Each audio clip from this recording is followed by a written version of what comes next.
इन दो यूट्यूबर्स ने दुनिया के सबसे जालिम इंसान किंग जोंग उन के भाई को एक जहरीली चीज सुंघाकर मार दिया। किंग जोंग उन वो आदमी है जिससे पूरा नॉर्थ कोरिया कांपता है। सिर्फ नॉर्थ कोरिया नहीं बल्कि दुनिया के सुपर पावर ममालिक भी इससे डरते हैं। लोग समझ रहे थे कि वो अब इन यूट्यूबर्स का जीना मुश्किल करेगा, वो इनको एक दर्दनाक मौत मारेगा, पर किंग जोंग उन ने जो उन यूट्यूबर्स के साथ किया वो सुनकर आप हैरान रह जाएंगे। उसने अपने भाई को मारने वाले यूट्यूबर्स को कुछ $1000 और कुछ गिफ्ट्स दिए और उनका हौसला अफजाई किया। पर अब सवाल ये आता है कि अपने भाई के कातिलों को गिफ्ट्स देने का क्या मतलब था, और क्या सच में आज भी वो यूट्यूबर जिंदा हैं? 15 फरवरी सन 2017 को किंग जोंग नम, जो नॉर्थ कोरियन डिक्टेटर का छोटा भाई था, वो मलेशियन इंटरनेशनल एयरपोर्ट से बाहर आता है। उसी दिन मलेशियन एयरपोर्ट पे दो यूट्यूबर्स एक प्रैंक शूट कर रहे थे, जिसमें वो लोगों के चेहरे पे क्रीम लगाकर वहाँ से भाग जाते थे और बाद में उनसे माफी मांगकर उनको एक गिफ्ट दिया करते थे ताकि उनको बुरा ना लगे। जैसे ही किंग जोंग नम बाहर निकला, उन दो लड़कियों ने इसको अपना अगला टारगेट बनाया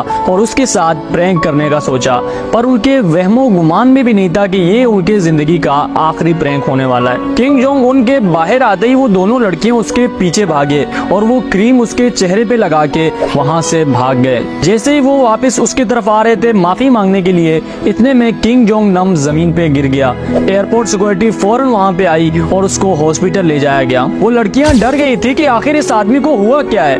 यही क्रीम वो पहले भी 10 आदमियों के चेहरे पे लगा चुके थे और उनको कुछ नहीं हुआ था। वो इसी सोच में परेशान थे कि 1 घंटे बाद खबर आई कि किंग जोंग नम मर चुका है, और क्रीम चेक करने पे पता चला कि इस क्रीम में एक जहर मिलाया गया था, जो अगर गलती से भी नाक या होठों पे लग जाए तो इंसान 5 से 10 मिनट के अंदर अंदर ही मर जाता है। इस खबर ने पूरे मलेशिया को हिला के रख दिया था। पूरा मुल्क परेशान था कि पता नहीं नॉर्थ कोरियन डिक्टेटर का अगला रद्द अमल क्या होगा।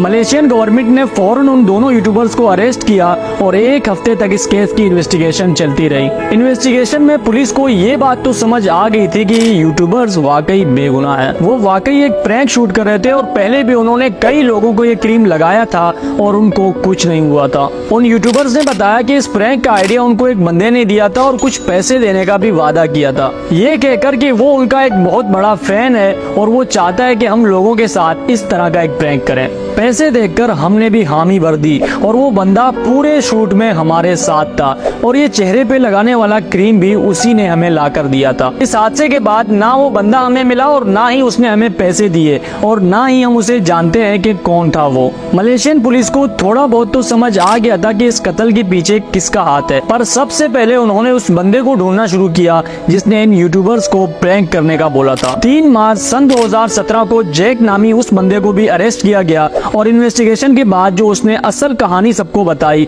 वो सुनकर सबके होश उड़ गए। उसने बताया कि किंग जोंग नम का कातिल कोई और नहीं बल्कि उसका अपना सगा भाई किंग जोंग उन है। उसने मुझे हायर किया था और ये पूरा प्लान उसी का ही था। पर आखिर कोई अपने ही सगे भाई को क्यों मारेगा, और अगर मारना ही था तो अपने मुल्क में क्यों नहीं मारा? दरअसल किंग जोंग नम बचपन से ही अमेरिका, कनाडा और मलेशिया में ही रहता था। उसको अपना मुल्क और भाई की जालिमाना हुकूमत शुरू से ही नापसंद थी, जहाँ जबरदस्ती लोगों से अपनी फोटो की पूजा करवाई जाती हो, जहाँ हंसने पे उम्र कैद की सजा हो और जहाँ आवाम की इज्जत एक कुत्ते से भी कम हो। ऐसे मुल्क में वो रहना ही नहीं चाहता था, इसलिए हमेशा से वो अपने भाई के खिलाफ था और मीडिया चैनल्स पे अपने भाई के खिलाफ बातें भी किया करता था जो उसके भाई को बिल्कुल भी पसंद नहीं आ रही थी। इसलिए तहश में आके उसने ये पूरा प्लान किया और उन 2 यूट्यूबर्स के जरिए अपने भाई को हमेशा के लिए चुप करवा दिया। इस हादसे के 6 महीने बाद उन दोनों यूट्यूबर्स को अपने घर के बाहर एक बॉक्स मिला जिसमें कुछ पैसे, गिफ्ट्स और एक लेटर था,